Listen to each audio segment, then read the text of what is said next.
하지 않습니까? 신인균 콘서트 및 알기 쉬운 무기다. 오늘도 아주 유명한 무기. 알기 쉽게 설명해드렸는데요. 오늘은 이 무기 중에서 거의 좀 희한하게도 남북한이 같이 쓰던 무기가 있어요. 그게 뭐냐? 바로 남북한이 같이 쓰는 언덕입니다. 엉덩이 미발 그리고 할부터 알려드리겠습니다. 나토에서 소련에서 러시아에서 만든 무기들에 대해서 나토 코드로 보시죠. 그래서 헬리콥터에는 진짜로 시작하는 단어들을 붙여요. 그래서 매일 817은 힘이라고 하고요. 우리가 알고 있듯이 지금 우리 한국에서도 쓰고 있는 카무프 30 그리고 카루 30의 원형인 27 시리즈. 이런 것들 헬릭스라고 하고요. 그리고 오후 5시 52 공격 헬기는 호컴이라고 하죠. 그리고 미국에서 나오는 미리 24 공격 헬기 하인즈라고 하고 1-28호복이라고 하고 이런 식으로 붙여요. 그래서 피덩이라고 이름 붙인 건데 러시아가 아닙니다. 미국의 중형 헬기 보급 확대 경쟁심이 생긴 소련입니다. 1950년 당시 소련이 쓰러졌던 게 이미 8mm 파운드 하운드는 1950년대에 처음 만든 헬기인데 이때 당시 미국 도로가 생긴 헬기 쓰고 있었죠. 바로 H-34 헬기와 비슷하게 생겼어요. 당시에는 이랬던 것 같습니다. 왜 이렇게 생겼는지 모르겠는데. 그래서 대체로 60년도 이때는 미국이 4747이 개발하던 시기 아닙니까? 그러니까 미국이 실은 엄청나게 큰 헬기 한 개소대씩 실어 나르는 헬기 만드니까 소련이 있어야 하는 거 아니야, 이런 생각이 든 거죠. 그래서 미들 덩치 크고 힘도 좋은 헬기인데 그럼 우리도 필요한 거 아니야, 이렇게 된 겁니다. 그래서 소대급 병력을 실어 나를 힘 좋은 헬기를 만들어 1950년대에요. 그래서 소비에트 육군님이 미리 헬리콥터 설계 운임을 채팅방에 초대했습니다. 이번에 미친놈들이 만든 방어막처럼 생긴 헬기 있지. 그도 그 동지의 자본주의 개념들 미적 감각이라곤 전혀 없는 것 같습니다. 만화가가 뭡니까 말야. 농담하자고 부른 건 아니다. 그 헬기가 없으면 너도 비슷한 걸 만들어야 한다는 걸 알겠지 스키 이렇게 해서요. 그래서 아니 동지. 지금 밀포 납품한 지 몇 년 안 됐다고 벌써 사연이 타령 계십니까? 거기도 열렸습니다. 들어가는데 그냥 그것을 시조니까 육군이 헬기는 한 대 수몰한다는데 우리도 그 정도는 있어야지. 24명 태우거나 집사 공수 가능한 걸로 당장 만들라 스키. 그래서 수용소 안 가려면 만들어야죠. 그래서 이제 세계 5위 만듭니다. 그런데 이런 큰 걱정이 없었어요. 당시에 이렇게 시제품을 만들어 본 게 있었거든요. 터보 엔진 탑재 대형 헬기 시제품을 이미 만들어놔 설계 최고 61던데 사실 지금 보면 지금 17하고 이 캐빈 동체는 거의 지금하고 똑같습니다. 반주 위에 엔진이 지금은 2개가 붙어있는 큰 한계가 있네요. 차이점도 되겠습니다. 그래서 미리야 이거 가지고 만들면 되겠네 이렇게 됐어요. 시제기였습니다. 그렇게 해서 개발하고 해가지고 1597년도에 OK 사인 받고 대량 양산 체제해서 60년대에 들어왔습니다. 소련군의 마음을 사로잡은 강력한 퍼포먼스 그리고 저렴한 가격에 일사천리로 양산이 됐어요. 1957년도에 최대 이륙종량 13톤이에요. 엔진 출력은 1500마력짜리 개체대 속도는 시속 290km 작전 반경은 610km. 탑승인원은 승무원 3명의 병력 26명이나 태울 수 있습니다. 적재 화물은 4톤입니다. 이게 얼마나 대단하냐면 가격도 싸고요. 그리고 1500마력짜리 엔진 2개를 갖다 붙었는데 4톤까지 수행할 수 있고 무엇보다 중요한 개 26명이나 태울 수 있다는 거. 그리고 여기에 사이드와도 있지만 뒤에 후방 램프도 있어요. 후방 램프 구원 램프라는 게 우리 수송기 같은 거 가면 일로 기분이 내려서 하는 있지 않습니까? 옆으로 들어간 문 말고 뒤로 램프 바로 미국으로 치면 치누크 헬기의 램프가 있죠. 그런데 이건 치누크보다 덩치가 작은데 램프가 있어요. 그래서 병력이 빠른 속도로 타고 내리기에 아주 수월하게 되어 있고 무려 26명이나 태울 수가 있으니까 이건 뭐 대단히. 그래서 소련의 수도 많이 들어서 많이 생산했습니다. 그래서 이미 팔만 해도 파생형이 무려 50여 종이나 나왔다고 하거든요. 그래서 베트남전에서 미군이 아시다시피 추위 유예 지원 헬기를 가지고 진짜 베트남전을 오직 헬기로 기동을 했다라고 해도 과언이 아닐 정도인데 베트남 밀림이 많았죠. 그런데 아프가니스탄 소련이 80년대 아프가니스탄 잘하는데 아프간은 산악지대가 아니겠습니까? 그래서 산악지역에서 작전을 하려고 하니까 도저히 보병들이 산 넘어 도로도 없는 곳을 갈 수가 없는 거예요. 그래서 아프간의 소련군은 바로 10이었습니다. 베트남은 추위와 지원 그리고 아프간.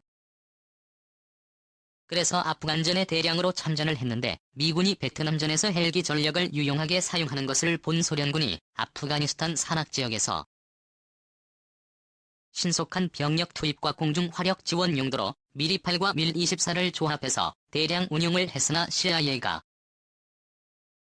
반군의 스팅어 지대공 미사일을 공급하면서 헬기 손실이 급속도로 증가했다고 하는 사실이 있죠.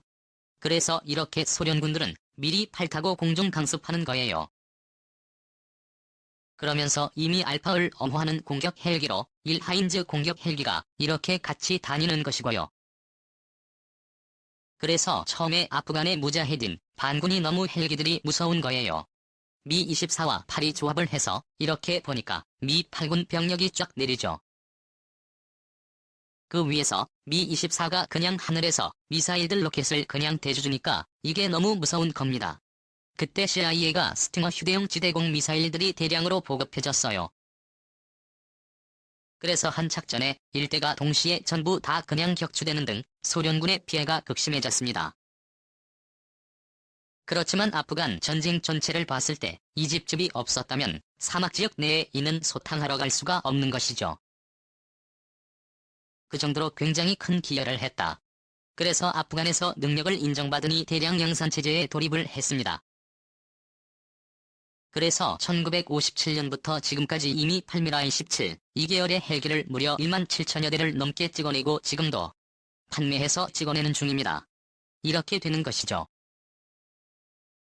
소련에서 생산한 헬기 중에서 가장 많이 생산된 게 아마도 미-17, 18, 4만 7천 대. 미국에서 제일 많이 생산된 헬기는 뭐냐? 바로 유엔 직원이죠. 지금도 나오고 있지 않습니까? 바로 미 해병대에서 지원문홈 아직도 쓰고 있죠. 그런데 외원계열은 월남전부터 증가 추세가 있는데 유치원은 16,000여 대 16,000대. 그런데 지금만 7천여 대를 쓰고 있으면서 지금도 해외 판매를 하고 있어요. 그런데 미국의 유치원은 지금 미 해병대를 제외하고 아무도 안 사죠. 그래서 이제 이 격차가 조금 더 벌어질 것 같습니다. 여기 보시면 기본인데 여기에다가 로켓 포드를 장착했으며 여기는 로켓 포드 파일럿이 2개가 있는 건데 3개가 있는 것도 있고 마지막 사진 보여드릴 텐데 그래서 대단히 저렴하고 그리고 효율적이고 병력도 많이 실을 수 있고 이런 헬기입니다. 그래서 소련 그리고 러시아가 이것을 계속 개량을 해나가는데 엔진을 강화시키고 하죠. 그래서 미리 8미라고 개량형을 이름을 붙였다가 이거 안되겠다 이제 소련 또는 러시아는 똑같은 전투기 똑같은 무기인데 그 숫자를 갖다가 그냥 바꾸어서 마치 다른 것인 양 이렇게 하는 것들 많지 않습니까? 미그 2327, 또 그 소위 27인데 소위 30도 34, 소위 35 이런 식으로 이름만 바꿨고요. 그래서 이것도 밀 17로 이름을 바꾸게 됩니다. 왜냐 오렌지색으로 하지 않습니까? 그래서 81년도에 27이라는 이름으로 바꾸고 해외 판매를 대량으로 시작하죠. 그런데 이미 27은 엔진이 더욱더 개량됐어요. 예를 들어서 미국의 지금 블랙호크만 하더라도 엔진이 700 엔진인데 처음에는 1200마력 이렇게 되다가 나중에는 점점 개량되어 지금은 2200마력이도 나왔어요. 그러니까 이것들도 엔진을 계속 개량해서 처음엔 1700마력짜리 2개였는데 엔진이 이번에는 77은 2400마력짜리 2개, 그러니까 엔진 출력이 훨씬 강화됐죠. 최대 이륙종량은 10톤이었는데 지금 13톤. 최대 속도는 260이었는데 지금 280, 작전 반경은 600. 이제 800km 탑승 인원은 좀 줄었어요. 왜냐, 캐빈을 조금 작게 만들었습니다. 그래서 26명에서 3명으로 탑승 인원은 오히려 2명이 줄었지만 이건 큰 차이는 아니죠. 첫째는 4톤에서 5로 늘어났습니다. 이런 식으로 대폭 개량을 해서 지금까지 판매를 하는데 가격이 아주 쌌던 기본형 $500만 밖에 안 하고 여기다 그런 식으로 해도 말하지도 않아요. 그래서 정말 많은 나라들이 썼습니다. 그 중에서 북한도 쓰고 있습니다. 북한은 밀8과 밀17 계열을 한 저도 쓰고 있는데 고려항공 쓰고 있고, 고려항공 아시다시피 다 북한 공군 소속 아닙니까? 그래서 고려항공은 27인데 고도 북조선 항공관광은 인기가 최고다 사용하고 있는 것이죠. 이렇게 항공관광 용도로도 고려항공에서 쓰고 있고 이렇게 지금 쓰고 있어요. 북한에서 쓰고 있는 헬기 중에 아마 제일 높일 겁니다. 그리고 이거 우리나라에서도 쓰고 있어요. 우리나라 경찰청에서 경찰 특공대들이 주로 사용하고 있는데 사례가 있습니다. 그래서 사실적이고 더 많이 사려고 했는데 불금 사업으로 들어와가지고 더 많이 사려고 했는데 너무 평가가 좋으니까. 그런데 수현카이에서 만든 수현이 딱 들어오면서 경찰청에서 꼭 사야 되니까 버리고 수련원으로 갈아탔습니다. 경찰에서 이게 인기가 좋은 이유가 보시다시피 여기 사이즈도 있고요. 그리고 뒤에 구멍을 내고 하니까 경찰 특공대들이 신속하게 병력이 무디니까 세 군데에서 바로 그냥 레퍼를 할 수도 있고요. 그리고 워낙 덩치가 크고 항속거리가 길고 하다 보니까 똑똑하지도 그냥 갔다 와요. 이런 식으로 아주 잘 쓰고 있습니다. 저는 사실 은밀 17이고 러시아제 무기 중에서 이게 최고 아니냐. 모든 무기 중에서도 왜냐, 이건 가성비 짱이니까요. 그래서 기본에 충실한 헬기입니다. 21세기에도 수천 대가 현역으로 뛰고 있고 지금도 팔리고 있어요. 지금 우리 한국은 무장 헬기와 맞지 않습니까? 공격 헬기 만들어야 되는데 수리오는 무장형 갖다 주고 무슨 공격 헬기냐 이러는데 그럴 바에야 차라리